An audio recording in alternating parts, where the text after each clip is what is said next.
Okay, sound check.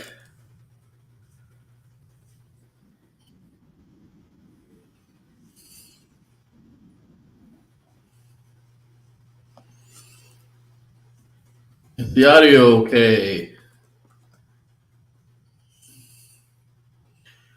If I get a response to that.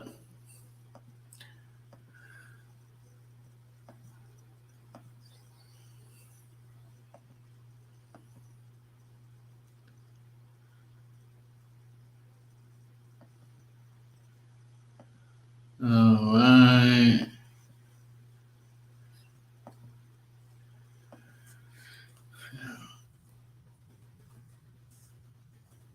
Live now.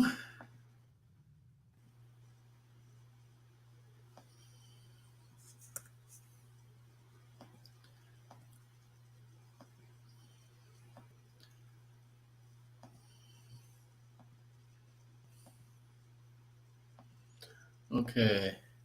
All right. Jared Perry from New York City says the sound is okay, as does Murgut.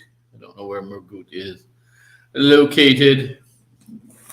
Okay, so actually, I'd almost forgotten that today was the anniversary of the Bolshevik seizure of power, November 7th, 1917. But I had to wire some money to my wife in Kyrgyzstan, and apparently she could not get it today. We'll have to wait till tomorrow because Revolution Day is still a bank holiday, although nobody else in the former Soviet Union cares about it other than the capitalist bankers because they don't have to work on Revolution Day.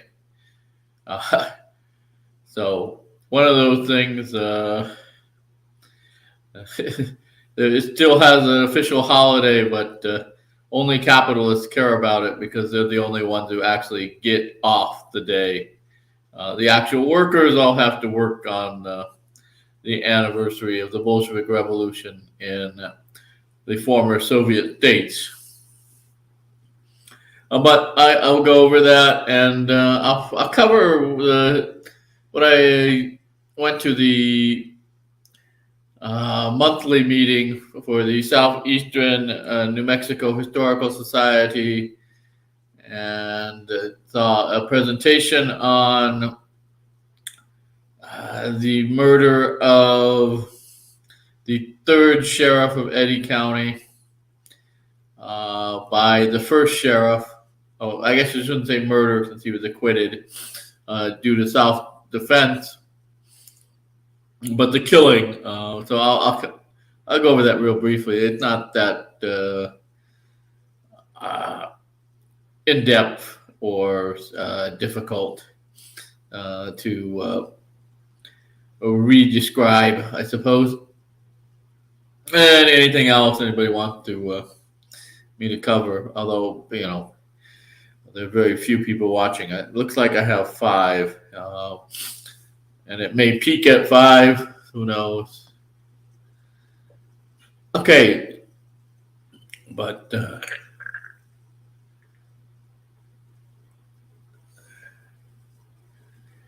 okay. Let me describe this for you, Jared Perry. The law in territorial New Mexico from 1848 to 1912 was that if the person you killed had a gun on them, it was by definition self-defense because they could have shot you. So there are a whole bunch of killings of sheriffs of other sheriffs, sheriffs of marshals, marshals of other marshals, marshals of sheriffs. All of them are ruled as required by law and the instructions from the judges as self-defense because they had a firearm on them at the time that they were shot by other people with firearms. So it is considered to be self-defense in all those cases. All right, so what happened real briefly with the third sheriff was he's supposedly walking home from the post office about 7 at night, the old post office. So the post office has moved twice since then, and was shot by the former sheriff, the first one that had ever been in Eddy County, in the jaw, and the bullet executed through his neck, and he died 12 hours later. All right. It went to trial, and because he had his gun on him when he was shot, it was ruled, according to New Mexico territorial law, to have been self-defense. And so the first sheriff suffered no legal consequences, and in fact remained in Carlsbad for another 10 years before moving to Texas and taking another position as a deputy sheriff.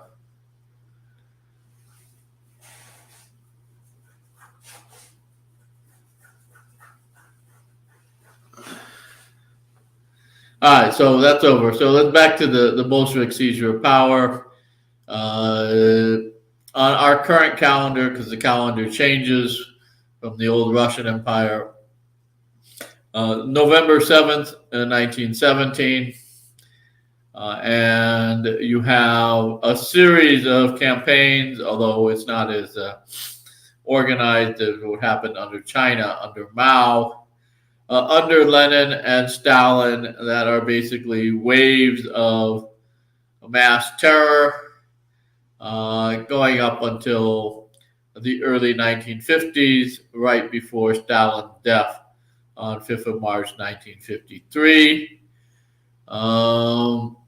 Very good, fairly short summary of it in Nicholas Verf's State Against Its People in the Black Book of Communism, translated from the French. The Black Book of Communism was originally titled La Livre Noire Communisme, I believe. My French is no good, so, but it was published in Paris before Harvard University Press translated it into English. But Verf does a pretty good job of detailing the major campaigns of terror under Lenin and then Stalin. So under Lenin, the Civil War in 1918 to 1921, before the introduction of the new economic policy, and inviting in foreign relief, particularly the American Relief Association under Herbert Hoover, to provide famine aid in Ukraine and Volga due to the 1921-1922 famine.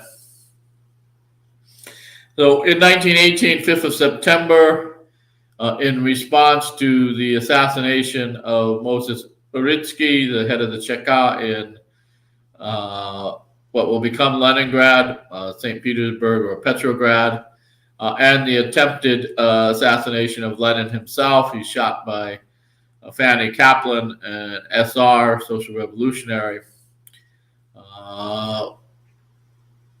The Bolsheviks declare the Red Terror. So this is the first wave of arrest, incarcerations, and concentration camp, particularly in the area around the White Sea in the Soviet far north, the Sloan camps. All right, so Sloan is the Russian word for elephant, but Sloan is an acronym for northern camps of special designation. And they are originally the first camps built in the Solovetsky Monastery on the Solovetsky Islands in the White Sea that are confiscated from the Russian Orthodox Church by the Bolsheviks. And then the camp spread onto the mainland. This is the metaphor of metastasizing cancer used by Alexander Solzhenitsyn in the Gulag Archipelago, but as far as development. They do start on these islands in the White Sea and then move to the mainland and across the entirety of the Soviet Union. So they reach their height. As far as the maximum number of prisoners in the early 1950s, just a few years before Stalin's death. So he dies in 5th of March 1953. All right, so the Red Terror, the Cheka at this time, led by Felix Dzerzhinsky, and will then later become the GPU. His number two man will replace him after he dies, Minjinsky, and then Minjinsky will become incapacitated in the early 30s already, the time of dekulakization, the first big terror campaign after the Red Terror under Lenin. So Stalin now in charge. And de facto head of the OGPU is the number two man, Genrikh Yagoda, who will become the head of the NKVD when it is officially formed as the replacement for the OGPU in 1934. And he will be removed and replaced with Yezhov, who was in power 37 and 38, and then Yezhov is replaced by Beria, who is head of the NKVD and MVD until after Stalin's demise.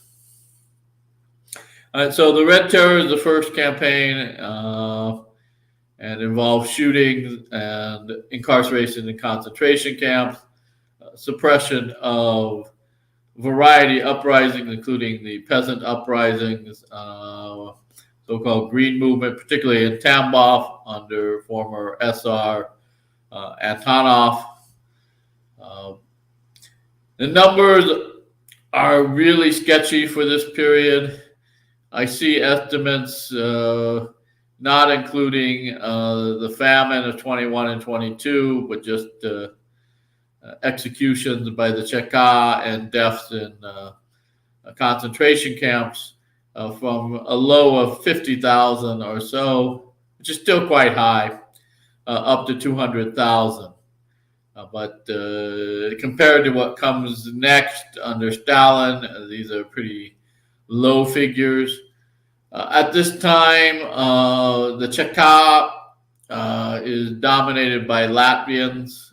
Latvia gets its independence in 1918, but there's still about 150,000 ethnic Latvians in the Soviet Union before they invade and annex Latvia in 1940. And they will dominate the Cheka into the 1920s, and then they will be largely replaced by Jews, particularly of the period of time about 1930 to the end of 1938. Around November 38, most of the Jewish officers in the highest ranking of the NKVD, including Genrikh Yagoda, have been removed. So, like I said, the first wave of terror under Stalin, dekulakization. In the first 2 years, 30-31, about 1.8 million people forcibly uprooted and deported to special settlement villages in the far north, near where the Gulag archipelago had its origins. The Gulag will be officially established as an administrative organization in 1930. But the Sloan camps are the kind of core it develops out of. Also in the Urals is another area of mass internal deportation of kulaks in 1930 and 1931. And then later, these areas are expanded into Siberia and Kazakhstan.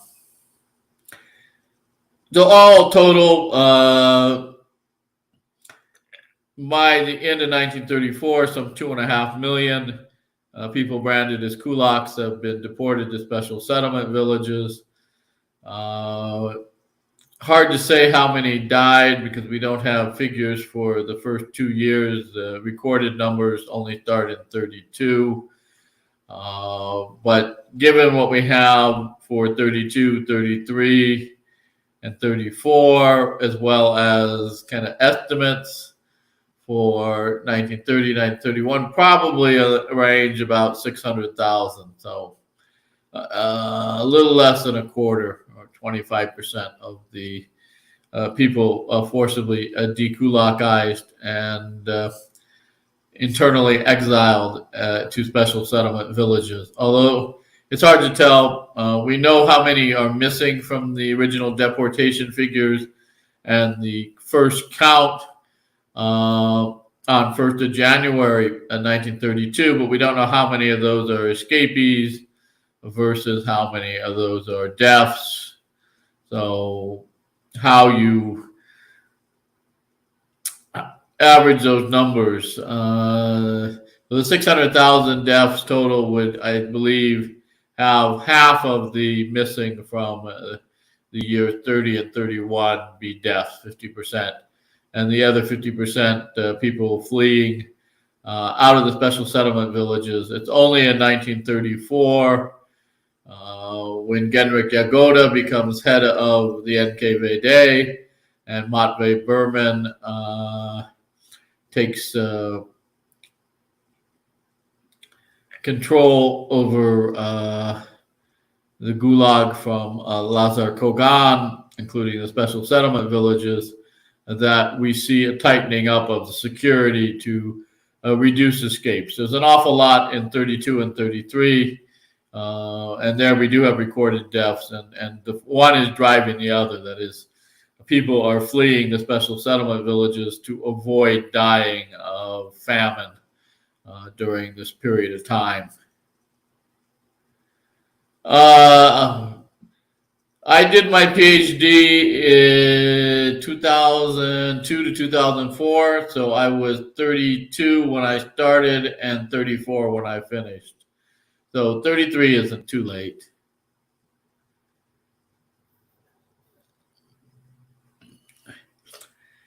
So then the next big wave of terror after a dekulakization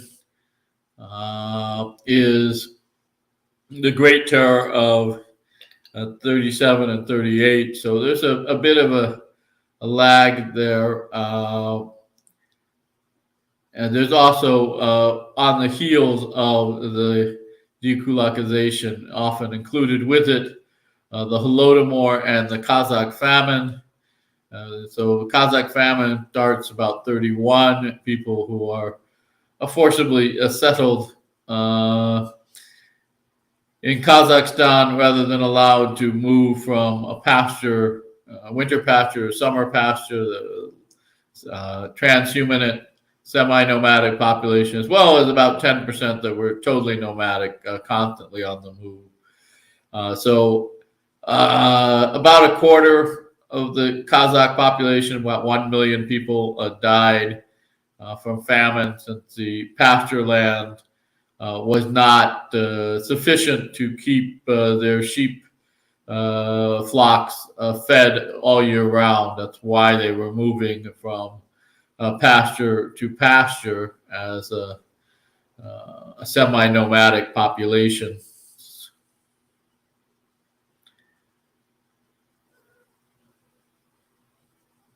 And so the next one, the 32-33 famine in Ukraine, the Holodomor, about 3.8 million deaths, mostly Ukrainians, but a couple 100,000 others, including a large number of ethnic Germans, also ethnic Poles, Crimean Tatars, dying from famine-related causes. So Here, after collectivizing agriculture, the Soviets forcibly extracted all the grain, including the seed grain, from the villages using mostly the OGPU, the political police, but also Communist Party volunteers from outside Ukraine, the RSFSR, the so-called 25,000ers. They sealed off the border between Ukraine and Belarus and Russia to prevent people from fleeing from famine-stricken areas to areas where there was food. They also prevented any foreign assistance, unlike what happened in 21 and 22, the ARA in particular, but also Friedhof Nansen's organization was involved in the famine relief in the 21-22. And finally, the Soviets refused under Stalin to release any of the grain they had stored in silos. They, in fact, continued to export grain in large quantities in 32 and 33 to Europe as millions of people starved to death in the Soviet Union, particularly the Ukrainian Soviet Socialist Republic. And the best figures we have now, about 3.8 million, which is in the terms of just a mere 2 years, or really a year and a half. It's not the full 2 years. It's a very large number of people. Then with 37, 38, Great Terror, it basically has three components. The elite in the Communist Party, the show trials of people like Kamenev and Zinoviev, Bukharin. This already starts in 36. The left opposition, Kamenev and Zinoviev. Trotsky's already out of the country, but he's hunted down and assassinated in 1940. Special operation led by Sudoplatov. There is the right opposition, then Tomsky, Ryutin, and Bukharin, then tried and executed. A lot of the top military officers, including generals like Tukhachevsky, Fuchs, and Blucher. Also in this kind of purge of the elites, people that might potentially be able to oppose Stalin from within the system. But this is only about 50,000 of the nearly 700,000 people that are shot and executed at this time, not to mention another 700,000 or so sent to Gulag labor camps, the ITLs, the corrective labor camps. So the largest group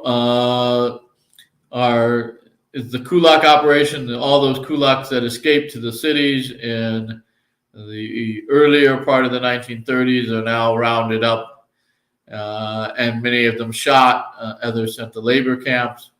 So about 400,000 people were shot in the Kulak operation, which includes not only former kulaks, those who had escaped the special settlements, but also people that were former czarist officials, former priests in the Russian Orthodox Church, former factory owners. A lot of it is just a social class cleanup operation of people that are social class enemies to the Soviets. And so this is over half of the executions in the Great Terror of 37 and 38. And then, of course, there's the national operations, about 250,000 people shot. The largest number, close to 90,000, are ethnic Poles, mostly in Ukraine. Head of the NKVD in Ukraine at the time is Israel Laplevsky. That was a former Bundist. His number two man, Lev Reichman. And then in Belarus, where Boris Berman, the brother of Matvey Berman, is head of the NKVD for the Republic. Of course, Matvey Berman is head of Gulag. And they have a third brother in the NKVD, Solomon Berman. So the Berman brothers have a lot of power in the NKVD during the Great Terror. Take a sip of tangerine tea here out of my Def glass.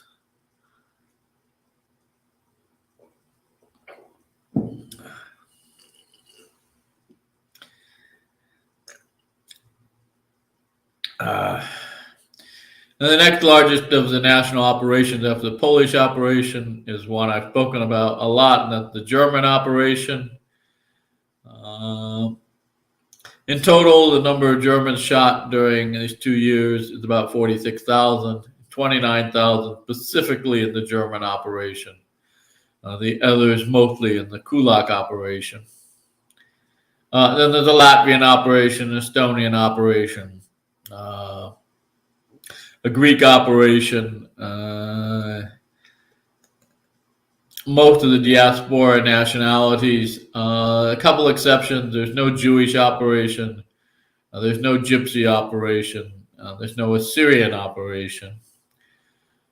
Rather than a specific operation for the Koreans, who are about 173,000 people in the Soviet Far East, most of them are rounded up and deported into Kazakhstan and Uzbekistan. In the fall of 1937, basically dumped out in the middle of nowhere and placed under administrative exile. But in the course of this, a number are arrested and shot. It's a lower percentage than what happens with the Chinese. Those Chinese that are not shot or incarcerated in the Gulag, about 8,000 are deported with the Koreans into area of Kazakhstan around Almaty, or at the time it was known as Alma-Ata. And the rest of the Chinese, maybe as many as 75,000, but probably less, are expelled into China, particularly Western China, the Uyghur populated areas of Xinjiang, although these are all Han Chinese coming from Eastern China. And then, of course, there is, during the Second World War, a series of national deportations, starting with the Germans in 1941, first removed from Crimea to what is now Stavropol Krai, and then it was, at that time, it was Ordzhonikidze Krai, as well as Rostov Oblast. And then the Volga, they are forcibly deported, mostly into Western Siberia, but about 75,000 in the Krasnoyarsk Krai in Eastern Siberia, and 100,000 into northern Kazakhstan, and then the other Germans in the European part of the USSR, including the Transcaucasus. They are all deported following the deportation of the Volga Germans into mostly Kazakhstan. A big exception being central and western Ukraine, which come under control of the Wehrmacht. So only about 100,000 Germans from Ukraine are deported in 41. They are all from the eastern oblast of Stalin, Voroshilov, and Zaporozhye. The other 300,000 Germans in Ukraine are temporarily protected by the Wehrmacht and Waffen-SS from the Soviets. But they will be forcibly repatriated in 45 and 46 by the U.S. and Great Britain and sent to special settlements in eastern parts of the USSR, including Tajikistan, where a number will work on cotton kolkhozes. And so the next following years is deportations of the Karachais, and 2nd of November 1943, the Kalmuks, 27th, 28th of December 1943, the Chechens and Ingush from 23rd to 29th of February 44, Balkars on 8th and 9th March 1944, Crimean Tatars 18th to 21st of May 1944, and finally in November 1944, the Muscatian Turks, along with the Kurds and Hemshins, who are the descendant of Armenian converts to Islam, will be deported into Kazakhstan, Uzbekistan, and Kyrgyzstan. So there are also less complete deportations to suppress guerrilla resistance in Western Ukraine and the Baltic states in the immediate years after the Second World War. Another 300,000 or so people from those regions are deported mostly into Western Siberia and Eastern Siberia. Kazakhstan having largely filled up during the war. All right, so the terror greatly ends in all of its waves when Stalin dies and Khrushchev denounces him at the 20th Party Congress in February of 1956. But the Soviet government still has quite a large number of political prisoners, maybe as many as 15,000 at any time in the post-Stalin era, after the reforms of 56, particularly after they reinstitute new laws against dissidents in 1966. You see a steady population. But of course, this is nothing compared to the millions that are repressed during the Stalin era, or even the large number of victims under the Lenin when he was still alive. But certainly there is a considerable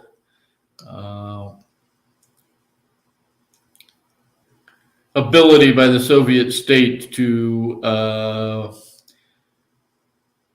punish people who oppose its policies internally, and in some cases externally. Assassinations. Stefan Bandera, the head of the UNB, was assassinated in Munich in 1959, and earlier, of course, the head of the Ukrainian state from 1918 to 1921, Simon Petlura, had also been assassinated in Germany by the Soviet government. So they did have ability to reach beyond their borders and kill oppositionists. And this is not unique to the Soviet government. Other communist regimes, particularly Yugoslavia under Tito, the UDBA, notorious for assassinating its opponents abroad, particularly Croatian nationalists. All right. So, while brief, I think you get the general gist. And again, I recommend the Verth piece in the Black Book of Communism. It's kind of like a small monograph. I think it's like 100 and something pages, but it has a pretty good outline of the major waves of terror under Lenin and Stalin. If you want specifics on ethnic Germans, particularly the 41 deportations, as well as mobilization into the Trudovaya Armia, or Labor Army, in 42 and 43, my book, you can get it for $42 on Amazon or from Columbia University Press. I will note that in the hot New Mexico sun, this plastic covering they put on didn't do very well. But if you're not totally impoverished like myself, you can probably afford air conditioning to prevent that. All right. So anybody want to come on? I'm going to give the contact information.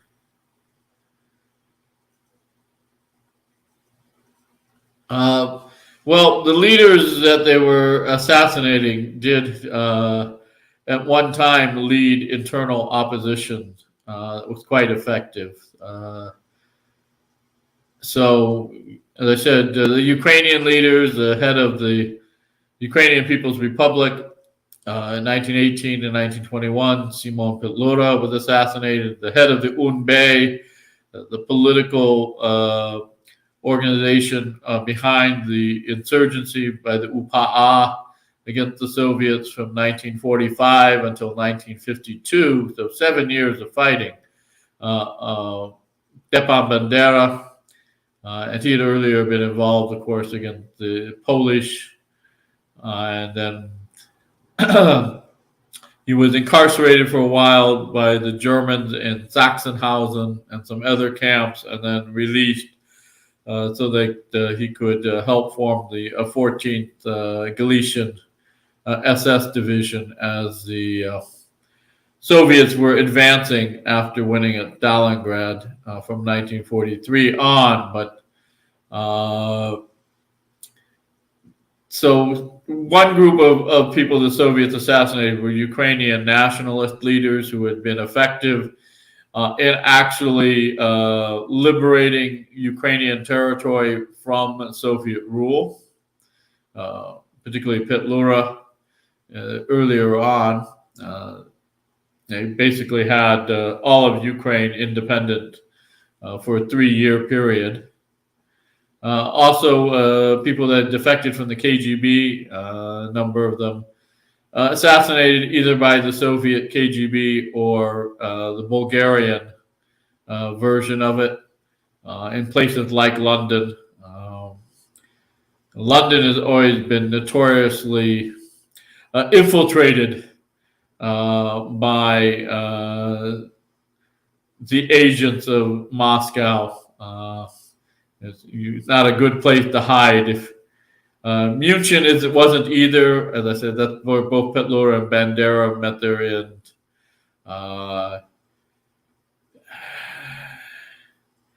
Spain might have been a better option, although one of the Utashi leaders was assassinated by UDBA in Spain. And they also got some Ustashi leaders in Argentina. So if Yugoslavia could do it, the Soviets probably could as well. I mean, Trotsky was all the way in Mexico when the NKVD had him pickaxed. No. All right, so I'm going to leave my contact information now, but so email is actually my preferred way of communication, but I can also do DM from Twitter, which is undergoing a change as we speak now.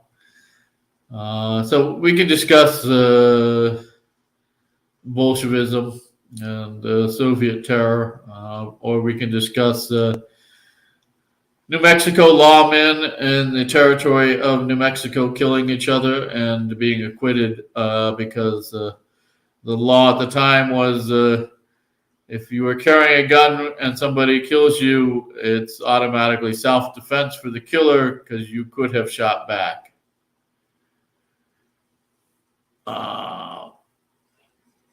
Or we could discuss anything else.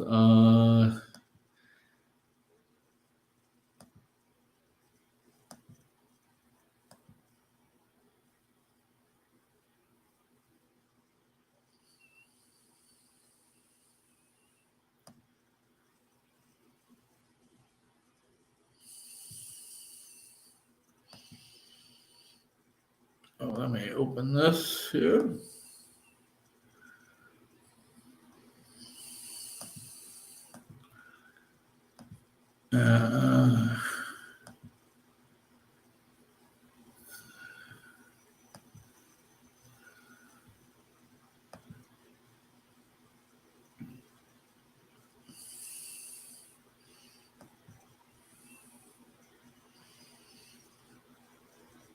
Okay.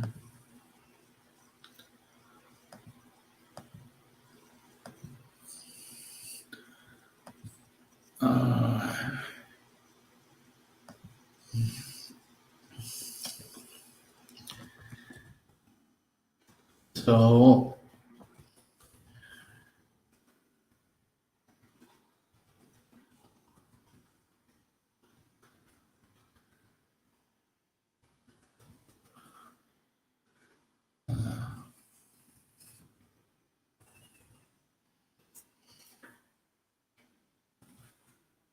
let's see if we got anything. Nope. All right. Well, I don't know if there's anything more to add here then.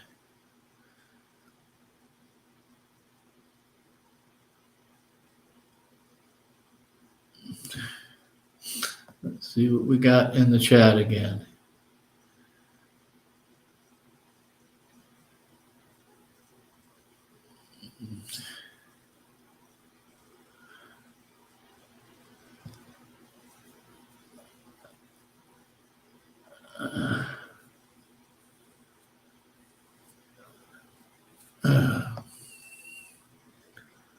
All right. Did the KGB leaders of dissident groups have any affinity for the dissident ideology that controlled and shepherded? I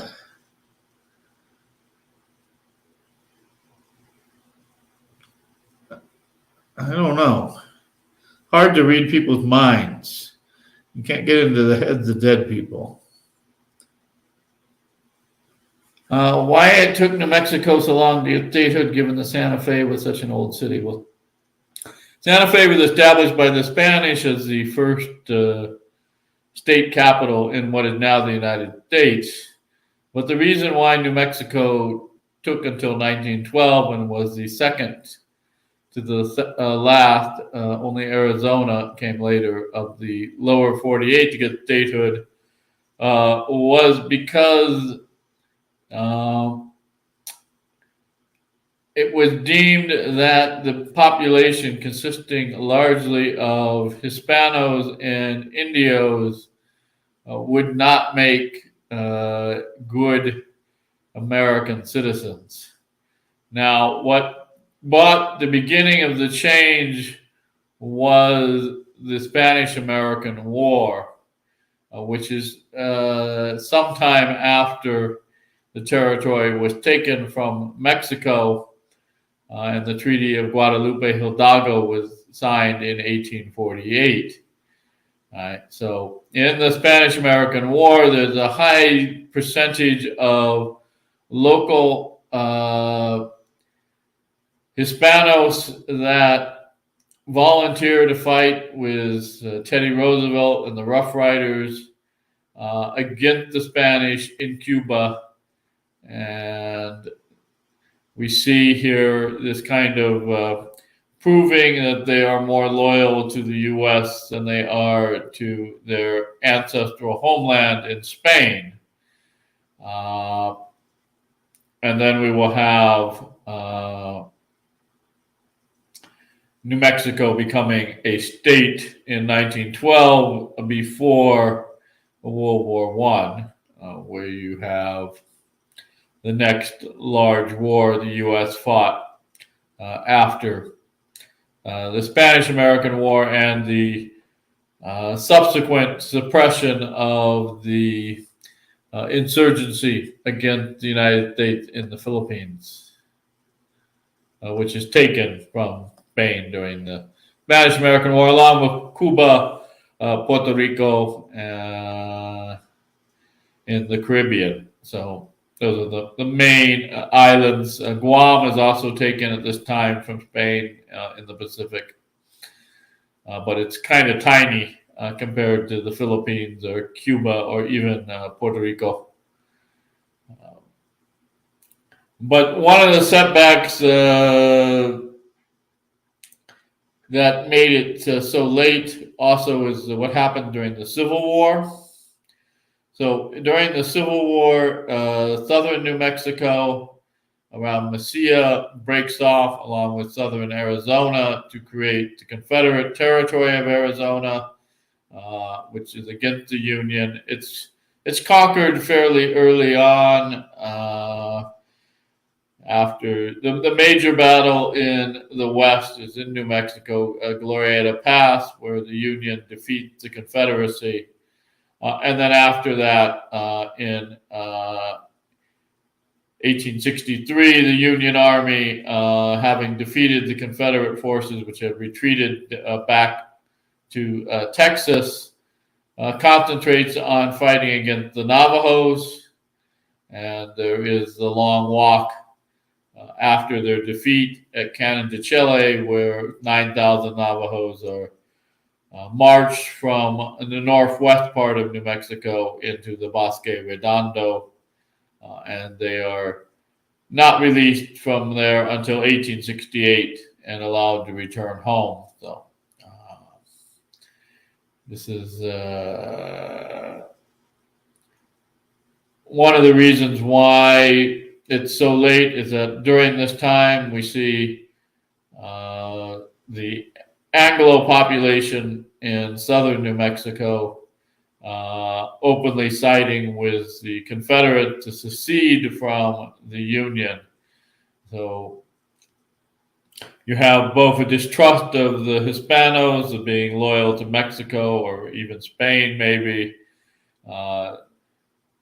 Hostile Native Americans being suppressed at this time, Navajos first, and then after the Civil War, the Apache, who are ethnically and linguistically related to the Navajos, and then finally, of course, the one population that they thought would be loyal, the Anglos, in the early part of the Civil War, 1861 to 1863, siding with the Confederacy against the Union. Troops came in from California, yes, to fight against the Confederacy. But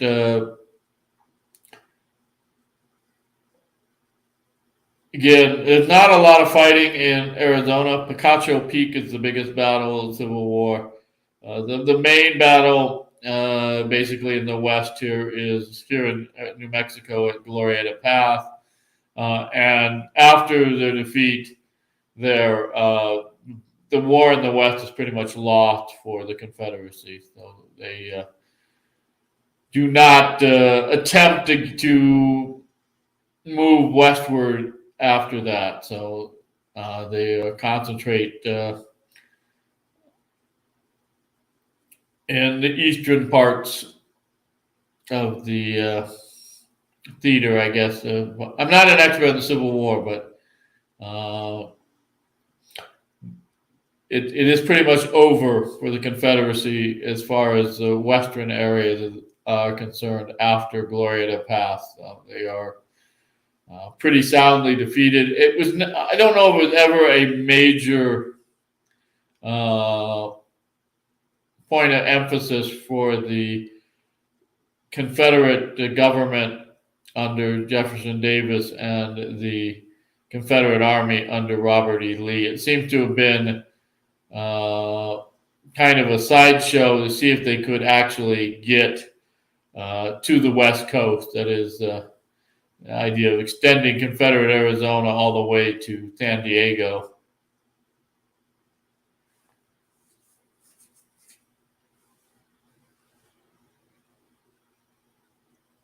All right. So if anyone wants to come on and discuss anything, we can. I should probably read up more on the New Mexico history since I was unaware of a number of things at the meeting today, but it's just not my specialty. And it wouldn't set me apart because all the historians in town, their expertise is pretty much local, southeastern New Mexico, or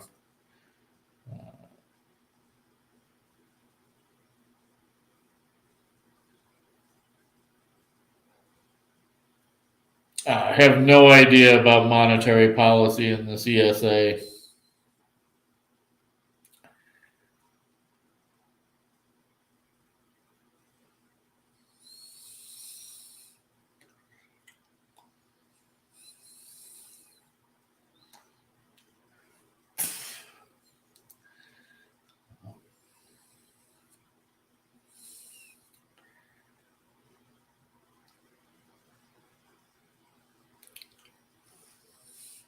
It's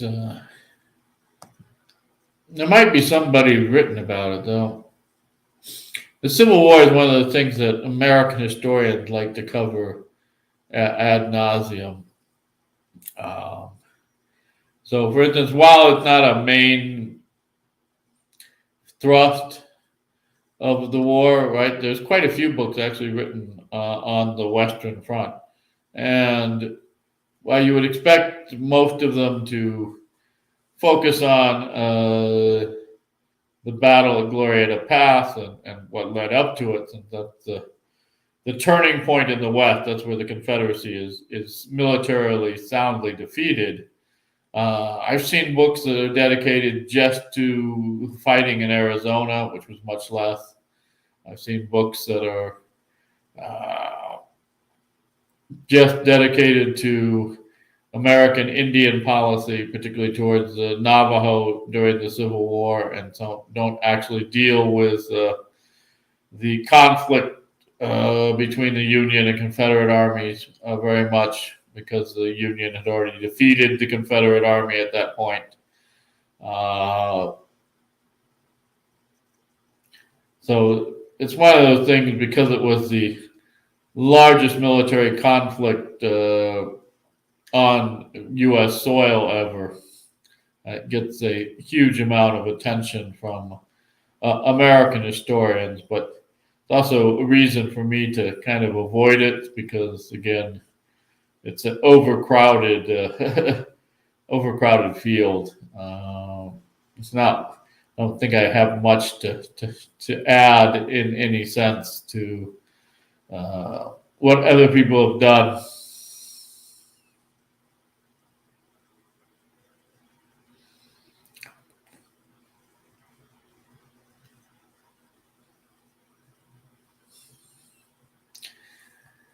All right.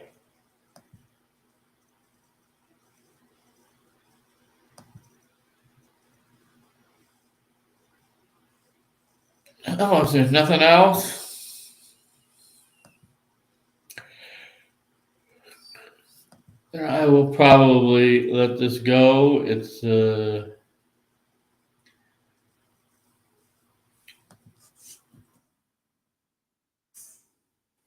almost midnight here.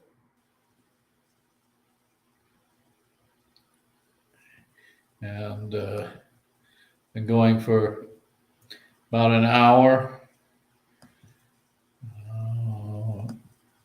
but I will have another one of these probably on Thanksgiving. And in the meantime, you can check out my writing at various places. But if you're interested in, kind of the most solidly researched stuff I've done, that is the stuff that I put most time into. The book, which will cost you $42, but I only get $2.14 of it, provided I can sell a total over 100 before March.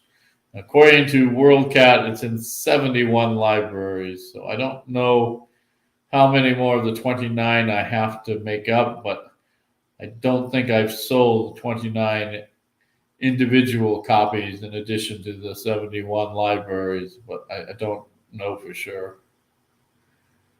All right, so I'll see everybody later. Have a good night, and hopefully you learned something here. All right, ciao.